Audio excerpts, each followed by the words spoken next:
안녕하십니까. 자, 이번 강의부터는 계약법이죠. 264페이지부터 계약법에 관한 문제가 나오고 있습니다. 자, 기본 개념 문제에서 1번 문제입니다. 계약자의 및 그 제한에 관한 설명 중 틀린 것을 찾는데 4번을 보시면 당연한 얘기인데 우리가 계약자의 원칙상 방식의 자유가 있죠. 따라서 말로 하든 문서로 하든 어떤 방법이든 상관이 없는 게 원칙이에요. 다만 법률 관계의 명확을 꾀하여 증거를 보존하려 할 때 이때는 계약서 작성해야죠. 또는 당사자로 하여금 신중을 꾀하도록 할 경우에도 계약서 작성해야 됩니다. 따라서 답은 4번이 되는 거죠. 2번입니다. 계약에 관한 다음 설명 중 옳지 않는 것을 찾는데 1번 보시면 위임 계약은 유상으로 할 수 있을 뿐이다. X예요. 무상이 원칙이고요. 특약으로 위임은 유상으로 할 수가 있거든요. 유상이냐 무상이냐에서 반드시 유상으로 해야 되는 거는 우리 시험범위에서 하나죠. 임대차죠. 왜냐하면 유상이어야 임대차고 무상이면 뭐가 되죠? 사용대차가 되니까요. 그것만 좀 구별하면 됩니다. 3번 문제입니다. 계약자의 원칙에 대한 설명 중 가장 타당하지 않은 것을 찾는데요. 3번을 보시면 약관에 의한 계약은 계약 내용 및 상대방 선택의 자유에 대한 제한이다. X예요. 약관은 계약의 내용 결정의 자유를 제한하게 됩니다. 상대방의 선택은 제한하지 않죠. 예를 들어 볼까요? 제가 세탁기를 살까 말까 고민이에요. 물론 살지 말지는 누구 마음이죠? 제 마음이니까 체결 여부에 대한 자유는 여전히 보장이 되는 거죠. 그죠?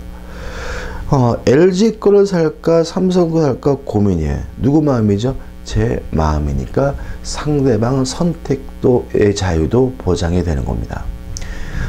LG 걸 사겠다고 결정을 했어요. 근데 문제는 그 후에는 그 세탁기 통 속에 들어있는 약관이라는 것이 저에게 적용되기 때문에 실질적으로 저는 내용의 결정의 자유를 제한받게 되는 거죠. 다시 말하면 상대방 선택의 자유는 여전히 보장이 되지만 내용 결정의 자유가 제한될 뿐이기 때문에 3번이 X가 되는 거죠. 4번 문제입니다. 약관에 관한 다음 기술 중 틀린 것을 찾는데 1번 약관이 계약으로 되기 위해서는 그 내용에 대해 고객의 동의가 있어야 한다는 X죠. 동의가 필요한 경우도 있습니다. 그렇지만 일반적으로 명시 설명 의무에서 명백히 보여주고 또 설명만 해주면 구속력이 발생하는 경우가 대부분이기 때문에 1번이 뭐죠? X가 되는 거죠. 넘기셔가지고 5번 문제입니다. 계약의 성립에 관한 설명으로 틀린 것을 찾는데 3번이 답이고 중요합니다. 약관에 대해서는 명시 설명 의무가 있고요. 명시 설명 의무를 이행해야 구속력 효과가 생기는 게 원칙입니다. 다만 법령의 내용을 당연히 기재해 놓은 약관에 불과하다면 그 내용이 중요하다 하더라도 명시 설명 의무가 면제되기 때문에 3번이 답이고 꼭 기억해 두셔야 됩니다. 6번 문제죠. 반복적이네요. 3번이 답입니다. 법령의 내용을 기재한 약관은 그것이 중요하더라도 명시 설명 의무가 뭐가 되는 거죠? 면제가 되는 거죠. 7번 문제 옳지 않은 것도 1번이 답이죠. 똑같은 문제입니다. 유의하셔야 되고 넘겨보시면 8번 문제죠. 다음 중 계약의 종류에 관해 옳게 연결된 것은 1번 고용이나 매매나 현상 광고는 대표적인 유상계약이지만 현상 광고가 유상인데도 불구하고 편무계약이기 때문에 1번은 X죠. 2번 사용대차 조합 증여에서 조합은 유상이고 쌍무계약이므로 2번도 X고요. 3번 소비대차, 사용대차, 임치, 유상계약이다. 사용대차는 대표적인 뭐죠? 무상계약입니다. 3번도 X네요. 4번 고용, 도급, 임대차는 다 뭐죠? 유상계약이고 답은 4번이 되죠. 5번에서는 교환이 무상계약이 아니라 유상계약이기 때문에 5번도 뭐죠? X가 되네요. 9번 문제입니다. 계약의 유효에 관한 설명으로 틀린 것을 찾는데 3번이 답이죠. 교환계약은 요물계약이다. X예요. 교환계약은 낙성계약입니다. 왠지 교환계약은 실제로 재산권을 이전해야 성립할 것 같은 요물계약처럼 착각을 일으키기 때문에 시험에 잘 나와요. 교환계약도 낙성계약입니다. 따라서 실제로 재산권을 이전해야 성립하는 것이 아니라 이전하기로 약정만 하면 그것만으로 뭐가 되죠? 성립이 되는 거죠. 10번 문제입니다. 민법이 규정하고 있는 전형계약이 아닌 것은 1번 사무관리는 계약이 아니죠. 답은 1번이고 유의하실 것은 전형계약과 비전형계약인데요. 민법에 규정되어 있는 계약은 전형계약, 민법에 규정이 없는 계약은 비전형계약인데 최근에 민법의 개정을 통해 가지고 이번 여행계약이 전형계약에 추가됐다는 거 좀 기억해 두시기 바랍니다. 개정된 게 많지 않은 법이 민법이기 때문에 어쩌다 한번 개정되면 내고 싶죠. 아무튼 여행계약은 뭐죠? 전형계약입니다. 11번입니다. 쌍무계약에 관련된 다음 기술 중 옳은 것은 1번 증여나 사용대차는 무상계약이고요. 대표적인 쌍무계약이 아니라 편무계약입니다. 2번 매매계약이 무효예요. 그러면 무효면 결국은 이행한 것을 부당이득 받아 원상회복해야 되고요. 어떤 이유든지 간에 원상회복, 과거로 돌아가는 관계는 동시이행 관계라는 것이 우리 판례 입장이니까 2번도 뭐가 돼요? X가 되고요. 3번이 맞죠. 유연부담 문제는 쌍무계약에서만 문제가 됩니다. 4번 조심하시는데 동시이행변권은 네가 안 하면 나도 안 하겠다는 얘기죠. 다시 말하면 이행 않고도 이행을 청구할 수는 있어요. 다만 그러한 이행의 청구에 대해서 거부할 수 있는 것이 동시이행 항변권이지 이행을 청구하기 위해서 먼저 이행을 해야 되는 것은 아니기 때문에 4번은 뭐죠?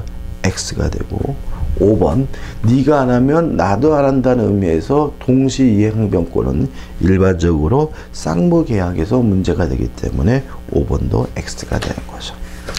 넘겨셔가지고 12번입니다. 계약의 성립에 관한 다음 기술 중 틀린 것을 찾는데 3번이 답이죠. 보시면 10만 원에 팔겠다는 A의 청약에 대해 B가 8만 원이면 사겠다고 했어요. 그럼 이거는 변경을 가한 승낙이고 승낙이 아니라 새로운 청약으로 평가됩니다. 이에 대해 A가 응하지 않았어요. 거절했어요. 그러면 지금까지 있었던 과정은 싹 무효가 되고 없어집니다. B가 처음대로 10만 원에 사겠다고 했어요. 그럼 이거는 또 다른 시작이에요. 새로운 청약 10만 원에 팔라는 거죠. 따라서 현재 상태는 청약만 있는 상태이기 때문에 계약이 성립되지 않고요. 답은 3번이 되는 거죠.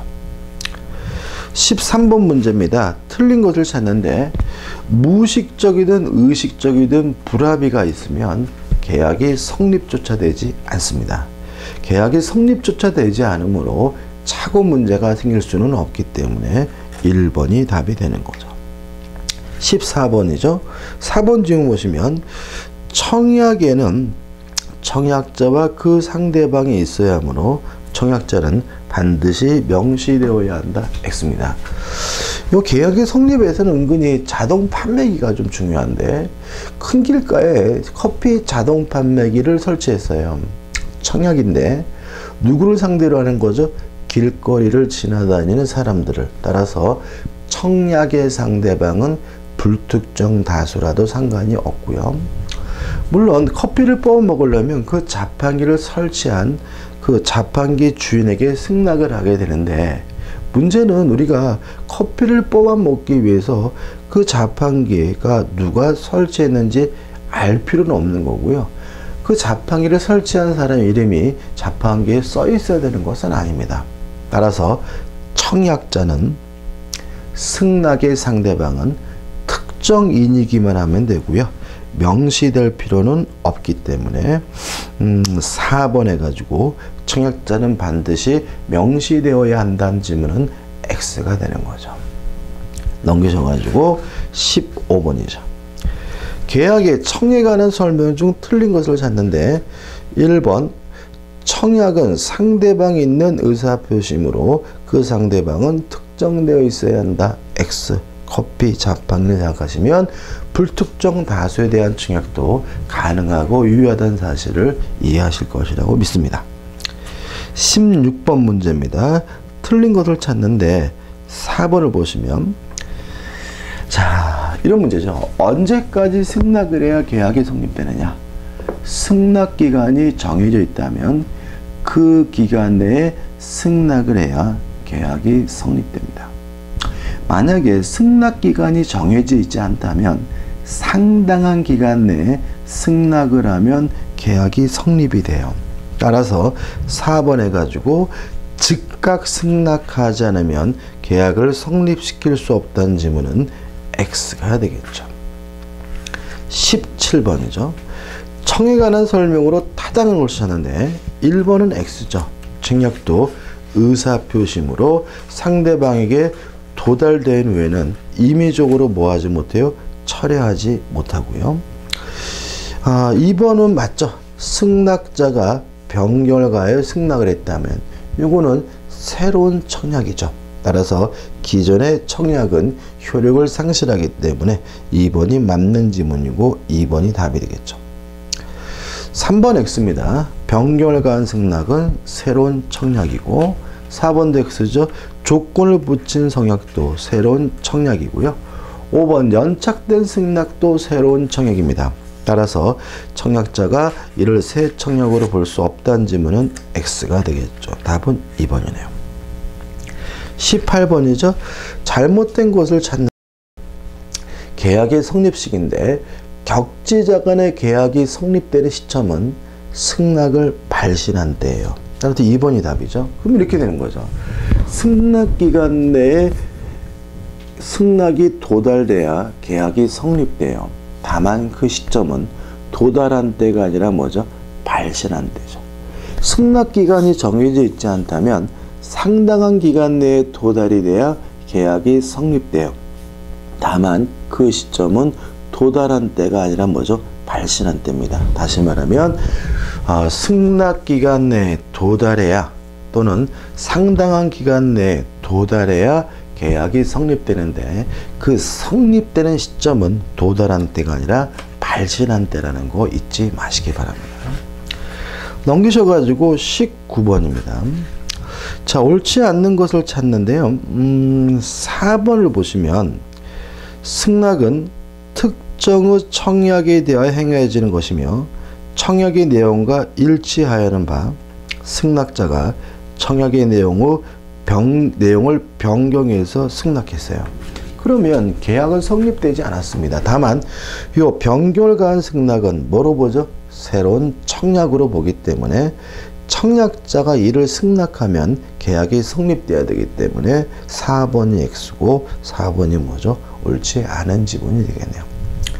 20번 다음 중 계약이 이미 성립하는 경우끼리 짝지어진 것은 기억 청약과 더불어 송부된 물품을 소비하거나 사용하면 계약이 바로 성립하게 되는데 이런 거 우리가 의사실현에 의한 계약 성립이라고 하죠. 계약은 성립됐네요.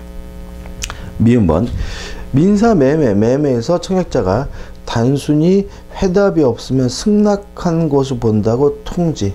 이건 무효입니다. 왜냐하면 승낙할지 안 할지 오로지 승낙자의 자유고요.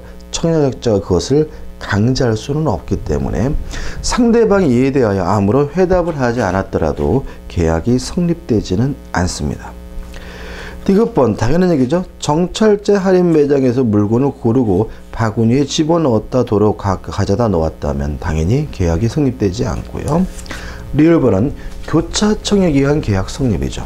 1번 우연히 동일한 내용의 두 층이 각각 상대방에게 도달됐다면 양 청약이 모두 도달됐을 때 계약이 성립되기 때문에 기억 리얼 해가지고 2번이 답이네요.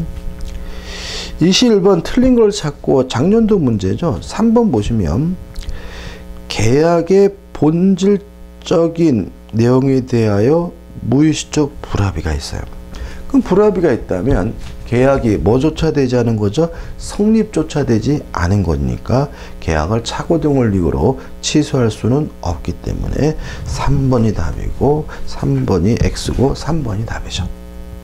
넘겨보시면 22번입니다. 계약의 청약과 승낙에 관한 설명으로 옳은 곳은 재작년도 문제입니다. 1번 격지자 간의 청약은 의사표시니까 도달된 후에는 처리할 수 없으므로 1번은 X고요.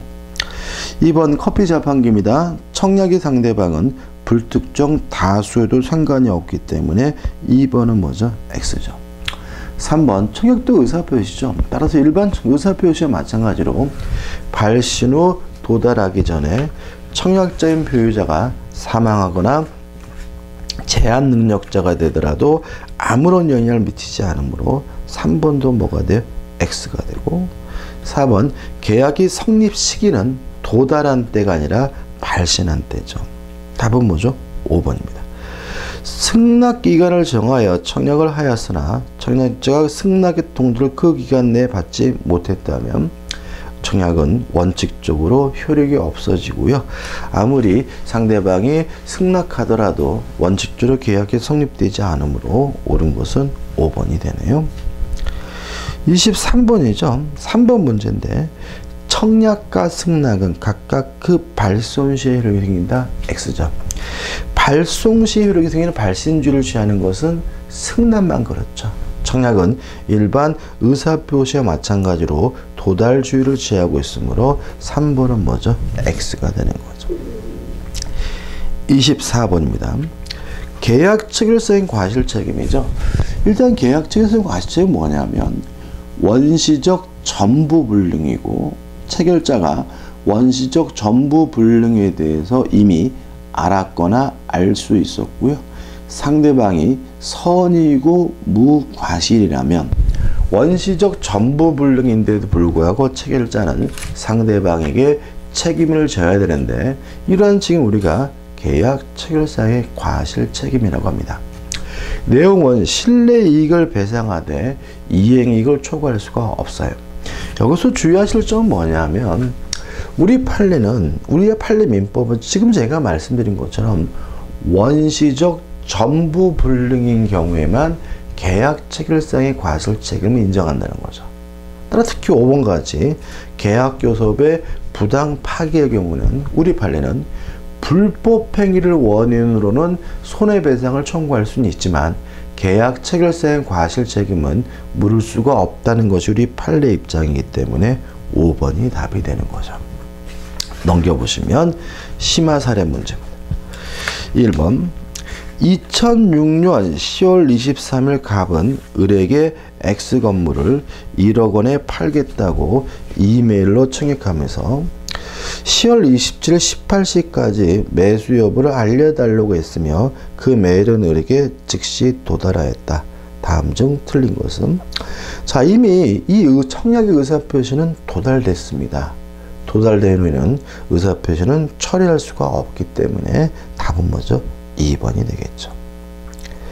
2번 문제입니다. 자, 일단 계약이 성립되는 시기에는 언제냐면 아무리 중간 과정이 복잡하더라도 항상 승낙의 발신 시 계약이 성립되는 겁니다. 그래서 2번 문제 결론 보시면 매매 계약이 성립한 때는 이렇게 물어봤으니 결국은 문제를 읽으실 때 승낙을 발신한 시점이 언제인지를 찾는 마음을 읽으면 되겠죠. 읽어볼까요? 갑은 을소의 토지를 사고 싶어 을에게 이러한 내용을 담은 편지를 2003년 4월 5일 발송하면서 4월 20일까지 답장을 요구했다. 이건 청약이죠. 4월 7일 편지를 받은 을은 갑이 제시하는 가격에 토지를 팔겠다는 편지를 4월 10일에 발송했어요. 승낙을 언제 발신했죠? 4월 10일이니까 중간 과정이 어떻든 간에 계약이 성립된다면 그 시점은 4월 12일이 하고요. 답은 3번이 되는 거죠. 3번 문제입니다. 갑은 자기 소유 임야를 개발할 생각에 개발업자 을과 교섭하였고 계약이 확실하게 체결되리라는 정당한 기대 내지 신뢰를 부여하여 을은 그 신뢰에 따라 행동하였다. 그러나 갑은 계약 체결 여부를 거부하였다. 다음 중 옳은 것인데, 일단 계약 체결을 강제할 수는 없는 거죠. 그래서 1번이 뭐죠? 맞는 질문이에요. 그렇다고 해서 2번 법적 책임이 없느냐, 이 문제에 대해서 우리 판례는 불법 행위를 원인으로 손해배상을 청구할 수 있다는 입장이기 때문에 2번은 X예요. 3번도 X입니다. 불법 행위입니다. 계약이 아직 체결되지 않았으므로 채무 불이행 책임 물을 수는 없는 거고요. 그 다음에 4번도 뭐죠? X인데 계약 체결 거부의 이유가 상당해요. 그러면 거부가 뭐죠? 상당하다는 말은 정당하다는 거죠. 그럼 불법행위 성립하지 않고요. 손해배상을 청구할 수는 없고요. 5번 불법행위로 원인으로 실내이익배상만 청구할 수 있다는 것이 우리 판례 입장이므로 모든 손해를 배상해야 한다는 질문도 X가 되는 거죠. 답은 1번입니다. 넘기셔가지고 계약의 효력에 관한 문제들이 나오고 있죠. 1번 계약의 효력에 관한 다음 기술 중 맞는 것은 1번을 보시면 동시항변권은 뭐냐면 네가 안 하면 나도 못하겠다는 것에 불과한 거죠. 다시 말하면 상대방의 권리 자체를 부인하는 것은 아니기 때문에 1번은 뭐죠? X입니다. 2번 선이행 의무자는 원칙적으로 동시이행 항변권이 없습니다. 다만 상대방에게 이행이 곤란한 현저한 사유가 있다면 선이행 의무자도 동시이행 항변권 행사하는 것이 가능하기 때문에 2번도 뭐죠? X죠. 3번 위험부담에 대해서 우리 민법은 원칙적으로 채무자주의를 채택하고 있고요. 그 다음에 4번 계약에 의하여 당사자 일방이 계약 당사자가 아닌 제3자에게 채무를 이행하기로 약정했어요. 이런 것을 우리가 제3자를 위한 계약이라고 하고 그 제3자는 채무자에게 직접 이행을 청구하는 것이 가능해지기 때문에 4번이 뭐죠? X죠. 4번도 X죠. 4번이 맞네. 그죠? 4번이 답이네. 그죠? 5번 채권이 양도가 됐다. 채무가 인수가 됐어요. 당사자적 지위가 승계된 겁니다. 자, 이런 문제입니다. 동시이행 항변권은 물권이 아니에요. 따라서 제3자에게는 주장할 수는 없어요. 당사자에게 주장할 수가 있는 거죠. 근데 채권 양도, 채무 인수, 상속은 대표적으로 당사자의 법적 지위가 승계된 거거든요. 따라서 이런 경우에도 동시이행 항변권이 인정되기 때문에 5번은 뭐가 돼요? X가 되는 거죠. 맞는 것은 4번입니다. 2번 문제. 동시이행 항변권에 관한 다음 설명 중 틀린 것을 찾는데 2번이 답이에요. 이거 조심하셔야 되는데 동시항변권은 뭐죠? 네가 안 하면 나도 못하겠다는 거죠. 그럼 결과적으로 이행을 하면 동시이행 항변권을 소멸시켜요. 다시 말하면 이행 또는 이행의 제공을 하면 동시이행 항변권을 소멸시키는 거죠. 하는 거니까. 그죠? 경계는 이행입니다. 경계는 계약의 종류를 바꿔서 하는 이행이에요. 그래서 우리가 취소해서 법정 추인 사유에서 경계가 들어가요. 왜요? 경계는 이행이니까. 또 동시항변권은 이행하면 소멸된다 그랬죠? 경계도 뭐예요? 이행이니까 상대방의 동시항변권을 소멸하기 때문에 2번이 X고 2번이 답이 되는 거죠. 넘기셔가지고 3번입니다. 동시이행 항변권에 관한 판례의 내용으로서 옳지 않는 것을 찾는데 3번이 답입니다. 지금 방금 말씀드린 것처럼 동시이행 항변권을 소멸시키려면 뭐 하면 돼요? 이행 또는 이행의 제공을 하면 되거든요.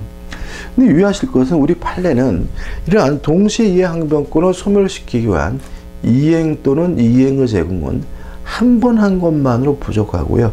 계속되어야 한다는 것이 판례의 입장이에요. 3번 보시면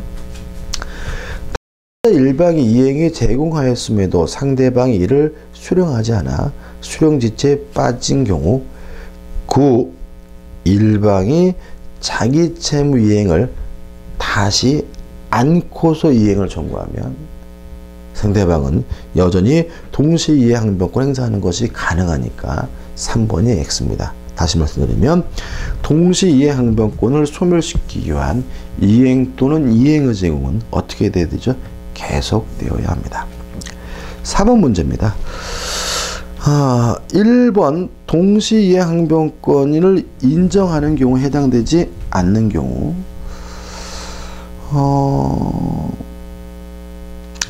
문제 다시 한번 읽어봐야 되겠죠? 민법상 죄송합니다. 명문으로 동시 이행 항변권을 인정하는 경우에 해당되지 않는 경우죠. 자, 5개 지문 전부 다 동시 이행 항변권이 인정이 돼요. 다 인정돼요. 다만 1번만은 민법의 명문으로 민법의 규정으로 규정되어 있는 것이 아니라 해석상 인정되는 거기 때문에 1번이 답입니다. 5번 문제입니다. 틀린 것을 찾는데 1번 동시이행항변권은 쌍무계약을 체결한 당사자의 하나에 인정된다. X죠. 앞에 문제 나왔던 것처럼 채권 양도, 채무인수, 상속 등으로는 계약을 체결한 당사자가 아닌 다른 사람에게도 인정되는 경우가 있기 때문에 1번이 X고 1번이 답이 되는 거죠. 넘기셔가지고 6번 문제죠. 동시이행항변권에 관한 다음 기술 중 옳지 않는 것을 찾는데 1번이 답입니다. 다른 담보를 제공했다는 이유로 소멸을 청구할 수 있는 것은 유치권에서 그렇고요. 동시이행항변권은 그런 제도가 없습니다. 1번은 X네요. 7번 동시이행항변권에 관한 기술 중 틀린 것은 1번 법원이 직권으로 참작할 수 있다. X입니다. 동시이행항변권이 소송에서 문제된 경우에는 당사자의 주장이 있어야지만 고려해 주므로 1번이 답이 되는 거죠. 8번 문제입니다. 판례가 동시이행항변권을 인정하는 경우가 아닌 것을 찾는데 4번이 답이죠. 변제와 담보말소는 동시이행관계가 아닙니다. 자, 동시이행관계가 아닌 거 3가지 꼭 기억해 두셔야 돼요. 첫째, 변제와 채권 증서에 반하는 동시이행관계가 아닙니다. 두 번째, 변제와 담보말소는 동시이행관계가 아닙니다. 여기서 말하는 담보는 뭐가 있겠어요? 저당권, 가등기담보, 양도담보, 매도담보 다 포함되는 거고요. 그 다음에 세 번째, 임차권 등기 명령 제도에 따른 임차권 등기의 말소는 보증에 반한과 동시이행 관계가 아니라는 거. 요 3가지는 꼭 기억해 두셔야 되겠죠. 9번 문제입니다. 옳은 것을 찾으라고 하네요. 일단 기억은 X입니다. 점유가 성립 요건인 것은 유치권만 그렇고요. 동시이행항변권은 점유가 성립 요건은 아니죠. 니은번 맞는 지문이고 디귿번 유치권과 동시이행항변권은 동시에 서로 병존할 수 있습니다. 이거 조심하셔야 되고요. 그 다음에 리을번 유치권은 독립된 담보물권이고 동시이행항변권은 독립된 물권이 아니라 채권의 이용 거절 권능이다. 맞네요. 그래서 틀린 것은 기억 하나이기 때문에 5번이 답이죠. 넘기셔가지고 10번 문제입니다. 동시이행항변권에 관한 설명으로 틀린 것을 찾는데요. 3번이 나와 있죠. 임차권 등기 명령 제도에 따른 임차권 등기 말소는 보증에 반한과 동시이행관계가 아니라는 거 꼭 기억해 두셔야 되고요. 11번입니다. 동시이행항변권에 관한 설명 중 판례 입장과 다른 건데 조금 지엽적인 것 같네요. 그죠? 중요하지 않습니다. 1번 보시면 기존의 원인 채권과 워음 수표 채권이 병존하는 경우에 원인 채무 이행과 어음 수표에 반하는 동시이행관계가 있으므로 까지 맞습니다. 다시 말하면 일종의 담보 목적에 어음을 발행해 준 거거든요. 이때는 돈을 갚을 때 어음을 돌려받아야 돼요. 만지면 돈 못 갚겠다라고 어떻게 해요? 거부할 수 있어요. 근데 주의하실 것은 뭐냐면 원래 동시이해 항변권이 인정이 된다면 이행하지 않아도 이행지체가 아니에요. 이행하지 않아도 채무불이행이 아니거든요. 근데 우리 판례는 이 경우에만은 동시이해 항변권은 인정이 되지만 이행을 안 한다면 채무불이행 책임, 이행지체 책임을 져야 된다는 것이 판례 입장이기 때문에 1번이 뭐예요? X예요. 좀 길죠? 결론만 좀 기억하자고요. 변제와 담보 목적의 어음을 돌려받는 것은 동시이행 관계입니다. 다만 이 경우에는 예외적으로 이행지체 책임은 부담해야 된다. 이 정도만 기억하시면 되겠고요. 나머지 것도 한번 쭉 보시기 바랍니다. 넘겨보시면 이제 12번에서 동시항변권의 마지막 문제죠. 옳은 글을 찾는데 5번이 옳습니다. 왜냐하면 선이행 의무자는 동시이행 항변권이 없지만 두 가지 예외가 있어요. 첫째, 상대방의 이행 곤란한 현저한 사유가 있거나 두 번째 5번이죠. 선이행 의무자가 이행지체 중 상대방의 변제기가 도래한 경우는 동시이행 항변권 행사할 수가 있기 때문에 5번이 맞는 지문이고 꼭 기억해 두셔야 돼요. 1번은 X입니다. 왜냐하면 손해배상채권이 유치권이냐 동시이행 항변권이 판단하는 기준은 원래 채권을 기준으로 해요. 따라서 원래 채권이 동시항변권이면 손해배상 채권도 동시행관계이므로 1번은 뭐죠? X가 되고요. 2번 동시에 항변권이 인정된다면 그 점유는 물론 불법한 점유는 아니고요. 3번 동시에 항변권이 재판에서 문제가 됐다면 법원은 주장이 있어야지만 고려해 주게 되고요. 그 다음에 4번 만약 이런 동시항변권이 받아들여졌다면 이때는 원고 일부 승소 판결을 내리기 때문에 4번도 X죠. 자, 이번 강의는 여기까지 하도록 하겠습니다. 감사합니다.